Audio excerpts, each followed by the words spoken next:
ನಮಸ್ಕಾರ, ನ್ಯೂಸ್ 26ಗೆ ಸ್ವಾಗತ.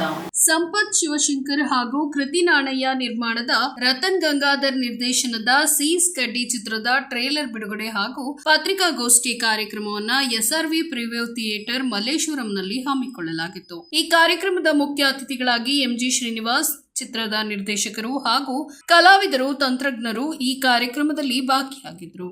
ಈ ಸಿನಿಮಾ ನನಗೆ ತುಂಬ ಒಂದು ಪರ್ಸನಲ್ ಅಟ್ಯಾಚ್ಮೆಂಟ್ ಇದ್ದಂಗಿದೆ. ಒಂದು ತುಂಬ ನನ್ನ ತಂಡದೇ ಒಂದು ಸಿನಿಮಾ ಅಂತ ಒಂದು ಫೀಲಿಂಗ್ ಬರ್ತಿದೆ. ವಿಶೇಷವಾಗಿ ಯಾಕೆ ಅಂತಂದರೆ, ಮೊನ್ನೆ ತಾನೇ ನಾನು, ದಿಗಂತ್ ಭೈ ಅವರು, ಸಂಜು, ಮಹೇಶ್ ಗೌಡ್ರು, ಮಹೇಂದ್ರ ಗೌಡ್ರು, ನಮ್ಮ ಪ್ರಜ್ವಲ್ ಎಲ್ಲರೂ ಸೇರಿ ನಾವು ದುಬೈಗೆ ಒಂದು ಕ್ರಿಕೆಟ್ ಟೂರ್ನಮೆಂಟ್ಗೆ ಹೋಗಿದ್ವಿ. ಸೊ ಒಂದು ಟೀಮಾಗೆ ಹೋಗಿದ್ವಲ್ಲ, ಅದೇ ಟೀಮ್ ಒಂದು ಸಿನಿಮಾ ಬಂದಿರೋದ್ರಿಂದ ತುಂಬ ಅಟ್ಯಾಚ್ಮೆಂಟ್ ಇದ್ದಂಗಿದೆ. ಆಮೇಲೆ ಮಹೇಂದ್ರ ಗೌಡ್ರು ಬರೀತಾರೆ, ಆ್ಯಕ್ಟ್ ಮಾಡ್ತಾರೆ, ತುಂಬ ಖುಷಿ ಆಯಿತು ಆನ್ ಸ್ಕ್ರೀನ್ ನೋಡಿ. ತುಂಬ ಒಂದು ಆ ಇಮೋಷನ್ಸ್ ಎದ್ದು ಕಾಣ್ತಾ ಇತ್ತು. ಆ್ಯಕ್ಚುಲಿ ಈ ಸಿನಿಮಾ ಬಗ್ಗೆ ನಾನು ಹೆಚ್ಚಿಗೆ ಏನು ಮಾತಾಡೋಕ್ಕೆ ಆಗಲ್ಲ, ಯಾಕಂದರೆ ಇದು ನಮ್ಮದೇ ತಂಡ ಅಂತ ಹೇಳೋಕ್ಕೆ ಇಷ್ಟಪಡ್ತೀನಿ. ನಮ್ಮದೇ ಕೋರ್ ತಂಡ. All are my brothers and it's a wonderful team. ಅವ್ರ ಜೊತೆ ಸಿಕ್ಕಾಪಟ್ಟೆ ಕೆಲಸಗಳು ಮಾಡಿದ್ದೀನಿ ನಾನು. ಇತ್ತೀಚೆಗೆ ಕೋಲ್ಕತ್ತಾ ಫಿಲ್ಮ್ ಫೆಸ್ಟಿವಲಲ್ಲಿ ನನಗೊಂದು ಫಸ್ಟ್ ಆಫ್ ಆಲ್ ತುಂಬ ಪ್ರಾಮಿಸಿಂಗ್ ಆಗಿದೆ ಟ್ರೈಲರು. ಸೊ ಏನೋ ಒಂಥರ ಬೇರೆ ವಿಷಯ ಹೇಳಕ್ ಹೋಗ್ತಾ ಇದೆ. ಸೊ ಫಸ್ಟ್ ಆಫ್ ಆಲ್ ಈ ಸಿನಿಮಾ ಗೆಲ್ಲುತ್ತಂತ ನಾನು ಪ್ರಾಮಿಸ್ ಕೊಡ್ತಾ ಇದ್ದೇನೆ. ಯಾಕಂತಂದ್ರೆ ಫಸ್ಟ್ ಆಫ್ ಆಲ್ ಫ್ರೆಂಡ್ಸ್ ಎಲ್ಲ ಸೇರಿ ಮಾಡಿರ್ತಕ್ಕಂಥ ಫಿಲಮ್ ಇದು. ಮಸ್ಟ್ ಅಂಡ್ ಶುಡ್ ಗೆಲ್ಲೇಬೇಕು. ಯಾಕಂದ್ರೆ ಪಪ್ಪಿ ಮಾಡಿರದೆ ನಾವು ಫ್ರೆಂಡ್ಸ್ ಸೇರಿ ಮಾಡಿರೋ ಸಿನಿಮಾ. ಸೀಸ್ ಕಡ್ಡಿ ಆ ಶೀರ್ಷಿಕೆನೇ ಬಹಳ ವಿಭಿನ್ನವಾಗಿದೆ. ಎಷ್ಟೋ ಜನಕ್ಕೆ ಸೀಸ್ ಕಡ್ಡಿ ಅರ್ಥನೇ ಗೊತ್ತಿರಲ್ಲ. ಸೊ ಅದರಿಂದ ಸ್ಟಾರ್ಟ್ ಆಗಿರುವಂಥ ಒಂದು ಸಿನಿಮಾ ಇದು. ಬಹಳ ಸ್ನೇಹಿತರು ಬಗ್ಗೆ ಹೇಳಬೇಕು ಅಂತ ಅಂದರೆ, ಸಂಪತ್ ಆಗಿರ್ಬೋದು, ಜಯಂತ್ ಆಗಿರ್ಬೋದು, ರತನ್, ಕೃತಿ, ಇವರೆಲ್ಲ ಬಾಲ್ಯ ಸ್ನೇಹಿತರು. ಇವರಾಗಲೇ ಎಲ್ಲರೂ ಮಕ್ಕಳು ಸಿನಿಮಾ ಮಾಡ್ಬಿಟ್ಟಿದ್ದಾರೆ. ನಾವಿನ್ನ ಮಕ್ಕಳು ಸಿನಿಮಾ ಮಾಡಬೇಕು ಮುಂದೆ.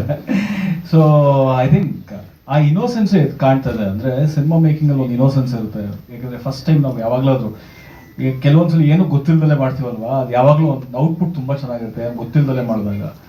ಕೆಲವೊಂದ್ಸಲಿ ಎಲ್ಲ ಗೊತ್ತಿದ್ದು ಮಾಡಿದಾಗಲೇ ಏನೋ ಒಂದು ಸ್ವಲ್ಪ ಹೇಳುತ್ತೀವಿ, ಗೊತ್ತಿಲ್ದಲೇ ಮಾಡಿದಾಗ ಔಟ್ಪುಟ್ ಸಾಕಾಗಿರುತ್ತೆ.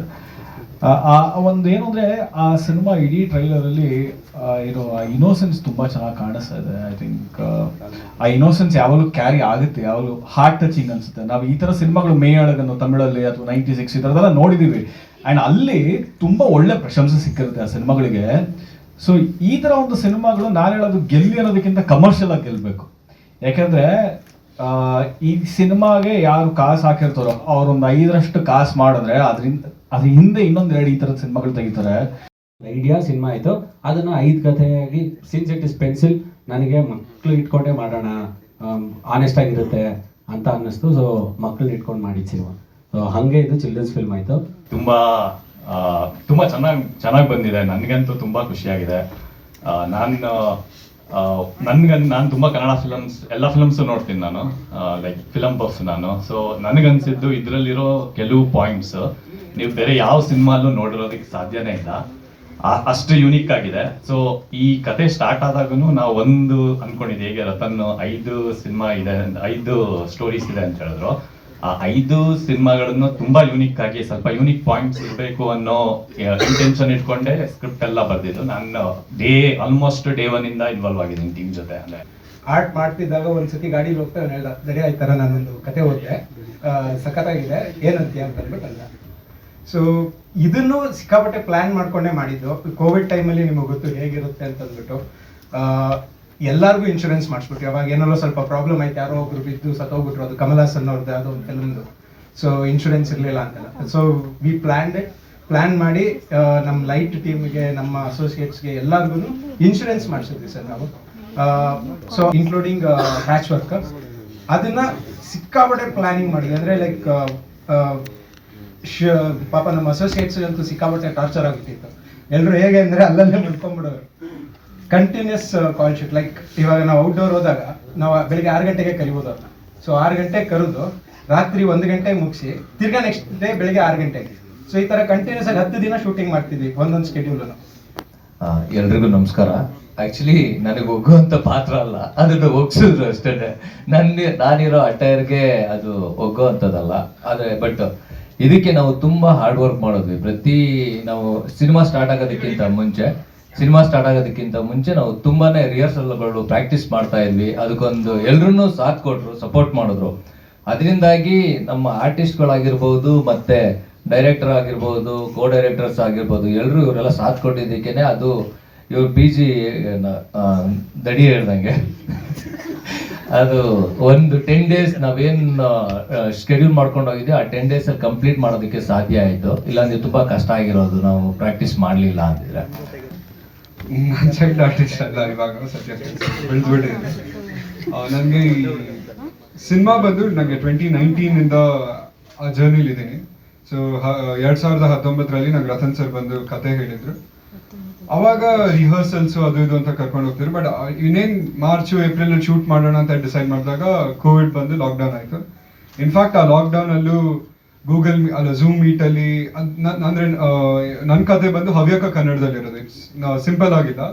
ಸೊ ತುಂಬ ಪ್ರಾಕ್ಟೀಸ್ ಮಾಡೋದಾಗಲಿ ರಿಹರ್ಸ್ ಮಾಡೋದು ತುಂಬ ಆಯಿತು. ಹಾಗೆ ರಿಹರ್ಸಲ್ಗಂತೂ ತುಂಬ ಟೈಮ್ ಕೊಟ್ಟಿದ್ವಿ. ಮಾರ್ಚಿಂದ ನವಂಬರ್ವರೆಗೂ ತುಂಬ ರಿಹರ್ಸಲ್ಸ್ ಮಾಡಿದ್ವಿ. ಲಾಕ್ಡೌನಲ್ಲಿ ಝೂಮ್ ಮೀಟಲ್ಲಾಗಲಿ ಮತ್ತು ಒಂದು ಲೊಕೇಶನ್ಗೆ ಹೋಗಿ ನಾವು ಎಲ್ಲ ಆ್ಯಕ್ಟರ್ಸ್ಗಳು ಸೇರಿ ರಿಹರ್ಸಲ್ ಮಾಡಿ, ಏನಕ್ಕಂದ್ರೆ ಬಜೆಟ್ ಕಮ್ಮಿ ಇದ್ದಿದ್ದರಿಂದ ನಾವು ಬೇಗ ಟೇಕ್ಸ್ ಮಾಡಬೇಕಿತ್ತು. ಸೊ ತುಂಬ ಟೈಮ್ ಇರಲಿಲ್ಲ ಆನ್ ಸ್ಪಾಟ್ ಹೋಗಿ ಮಾಡೋಕ್ಕೆ. ಸೊ ರಿಹರ್ಸಲ್ ತುಂಬ ಇಂಪಾರ್ಟೆಂಟ್ ಇತ್ತು. ಅದೊಂದು ಒಳ್ಳೆ ಎಕ್ಸ್ಪೀರಿಯನ್ಸ್. ನಾನು ಆಲ್ಮೋಸ್ಟ್ ಈ ಟೀಮ್ ಜೊತೆ ಒಂದು 5 years ವರ್ಕ್ ಮಾಡ್ತಿದ್ದೀನಿ. ಇವ್ರದೇ ಬ್ಯಾನರಲ್ಲಿ ಇನ್ನೊಂದು ಸಿನಿಮಾ ಅನ್ಶು ಅಂತ ಬಂದಿತ್ತು, ಅದರಲ್ಲೂ ಅಸಿಸ್ಟೆಂಟ್ ಡೈರೆಕ್ಟರ್ ಆಗಿ ಕೆಲಸ ಮಾಡಿದ್ದೆ. ಬಿಕಾಸ್ ಒಳ್ಳೆ ತಂಡ, ಎಲ್ಲರೂ ಒಂದು ಟೀಮ್ ಆಗಿ ವರ್ಕ್ ಮಾಡಿದ್ದಾರೆ. ಅಂದ್ರೆ ವರ್ಕ್ ಮಾಡ್ಬೇಕಾದ್ರೂ ಲೈಕ್ ಎಷ್ಟು ಸಪೋರ್ಟಿವ್ ಆಗಿದ್ರು ಅಂದ್ರೆ ಫಸ್ಟ್ ಆಫ್ ಆಲ್ ಎಲ್ರಿಗೂ ಒಂದು ಒಳ್ಳೆ ಸೇಫ್ ಎನ್ವೈರನ್ಮೆಂಟ್ ಇತ್ತು. ತುಂಬಾ ಚೆನ್ನಾಗಿ ನೋಡ್ಕೋತಿದ್ರು. ನಾವು ಅವಾಗ ನಾನು 9th standard ಇದ್ದೆ ಅವಾಗ.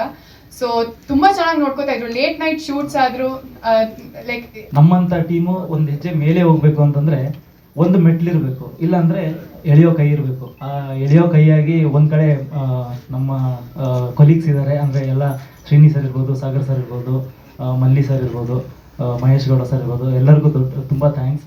ಆಮೇಲೆ ಮಾಧ್ಯಮದವರು, ನೀವೊಂದು ಕೈ ಆದರೆ ಅವರು ಒಂದು ಕೈ, ಎರಡು ಕೈಯಿಂದ ಹೇಳಿದ್ರೆ ನಾವು ಡೆಫಿನೆಟ್ ಆಗಿ ಮೇಲೆ ಬಂದೇ ಬರ್ತೀವಿ. ಮಾತಾಡೋದು ತುಂಬ ಇದೆ. ಸೊ ಅದಕ್ಕೆ ನಾನು ಮೈಕ್ನ ಪಾಸ್ ಮಾಡ್ತೀನಿ. Thank you so much. ಮಾಧ್ಯಮ ಮಿತ್ರರಿಗೆ, ಮೀಡಿಯಾ, ಥ್ಯಾಂಕ್ ಯು. ತುಂಬ ಧನ್ಯವಾದಗಳು ಬಂದಿದ್ದಕ್ಕೆ. Thank you so much. So ಇದು ನನ್ನ ಫಸ್ಟ್ ಪ್ರೆಸ್ ಮೀಟು. ನನಗೆ ಗೊತ್ತಿಲ್ಲ ನಾನು ಹೆಂಗೆ ಮಾತಾಡ್ತೀನಿ ಅಂತ. ಇಫ್ ಐ ಗೋ ರಾಂಗ್ ಕ್ಷಮಿಸ್ಬಿಡಿ. Srini sir, thank you so much sir. ಅವರು ಆ್ಯಕ್ಚುಲಿ ನನ್ನ ಫ್ರೆಂಡ್ ಅಮೋಘ, ನಾನು ಅವನು ಥಿಯೇಟರ್ ಮಾಡ್ತಿದ್ವಿ. ಅವನು ನನ್ನ ಫಿಲಮಲ್ಲಿ ಕೆಲಸ ಮಾಡಿದ್ದಾನೆ, ಆ್ಯಕ್ಟ್ ಮಾಡಿದ್ದಾನೆ. ಮೊದಲನೇದಾಗಿ ನಾನು ರತನ್ ಸರ್ಗೆ ಥ್ಯಾಂಕ್ ಯು ಹೇಳಬೇಕು. ಈ ನನ್ನ ಕತೆ ಇರೋದು ತುಮಕೂರು ಆ್ಯಕ್ಸೆಂಟಲ್ಲಿ. ಸೊ ನಾನು ಪ್ರತಿ ಸಲ ಆ್ಯಕ್ಸೆಂಟ್ ತಪ್ಪು ಮಾಡಿದಾಗ್ಲೂ ಅಷ್ಟೇ ಪೇಷನ್ಸಿಂದ ಸರ್ ನನ್ನ ತಿದ್ದಿದ್ದಾರೆ. ಯಾವತ್ತೂ ಕೋಪ ಮಾಡ್ಕೊಂಡು ಬೈದಿಲ್ಲ. ಸೊ ಅದಕ್ಕೆ ನನಗೆ ಆ ಆ್ಯಕ್ಸೆಂಟ್ ಅಷ್ಟು ಕಾನ್ಫಿಡೆಂಟಾಗಿ ನಾನು ಬಿಲ್ಡಪ್ ಮಾಡೋಕ್ಕಾಗಿದ್ದು.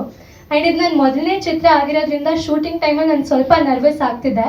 ಬಟ್ ನಾನು ಇಡೀ ಮೇಜರ್ ಶೂಟಿಂಗ್ ಇದ್ದಿದ್ದು ಸಂಜಯ್ ಅಣ್ಣ ಜೊತೆ. ಆ್ಯಂಡ್ ಅವ್ರು ನನಗೆ ತುಂಬ ಸಪೋರ್ಟ್ ಮಾಡ್ತಾಯಿದ್ರು. ಯಾವಾಗಲೂ ನಗ್ಸ್ಕೊಂಡು ಜೋಕ್ಸ್ ಮಾಡಿಕೊಂಡು ತುಂಬ ಸಪೋರ್ಟಿವ್ ಆಗಿ ಶೂಟಿಂಗ್ ಮಾಡಿದ್ದೀವಿ. ಈ ಸಿನಿಮಾದಲ್ಲಿ ನನ್ನೊಂದು ವಿಶೇಷ ಪಾತ್ರ ಇದೆ. ನನಗೆ ಪರ್ಸ್ನಲ್ ಆಗಿ ನನಗೆ ಯಾವ ಥರ ಕ್ಯಾರೆಕ್ಟರ್ ಬೇಕು ಅಂತ ನಾನು ಯೋಚನೆ ಮಾಡಿದಾಗ ಈ ಅದೊಂದು ಹೀರೋ ಕ್ಯಾರೆಕ್ಟರ್ ಆಗಿರ್ಬೋದು, ಅದೆಲ್ಲ ನನಗಷ್ಟು ನನಗಷ್ಟು ಇಷ್ಟ ಆಗಲ್ಲ. ಈ ಥರ ಯಾವುದೋ ಒಂದು ಚಾಲೆಂಜಿಂಗ್ ಕ್ಯಾರೆಕ್ಟರ್, ಒಂದು ಹುಚ್ಚನ್ ಕ್ಯಾರೆಕ್ಟರ್ ಆಗಿರ್ಬೋದು, ಅಥವಾ ಒಂದು ಭಿಕ್ಷುಕನ್ ಕ್ಯಾರೆಕ್ಟರ್ ಆಗಿರ್ಬೋದು, ಆ ಥರದ್ರಲ್ಲಿ ನನಗೆ ಜಾಸ್ತಿ ಆಸಕ್ತಿ ಜಾಸ್ತಿ. ಸೊ ಈ ಸಿನಿಮಾದಲ್ಲಿ ನನ್ನ ಕ್ಯಾರೆಕ್ಟರ್ ಏನು ಅಂತ ನನ್ನ ಎಕ್ಸ್ಪ್ಲೈನ್ ಮಾಡಿದಾಗ ನನಗೆ ತುಂಬಾ ಇಷ್ಟ ಆಯ್ತು. ಒಂದು ಮುಸ್ಲಿಂ ಕ್ಯಾರೆಕ್ಟರ್, ತೌಫಿಕ್ ಅಂತ ಒಂದು ಮುಸ್ಲಿಂ ಕ್ಯಾರೆಕ್ಟರ್, ಒಬ್ಬ ಗ್ಯಾರೇಜ್ ಅಲ್ಲಿ ಕೆಲಸ ಮಾಡೋ ಹುಡುಗ, ತುಂಬಾ ಬಡವ ಫ್ಯಾಮಿಲಿಯಿಂದ ಬಂದಿರೋ ಹುಡುಗ. ಅದಾಗಿತ್ತು ಈ ಹೊತ್ತಿನ ಅಪ್ಡೇಟ್ಸ್. ಇನ್ನಷ್ಟು ಸುದ್ದಿಗಾಗಿ ನೋಡ್ತಾ ಇರಿ News 26 ಕನ್ನಡ. ನಾವು ನಿಮ್ಮೊಂದಿಗೆ.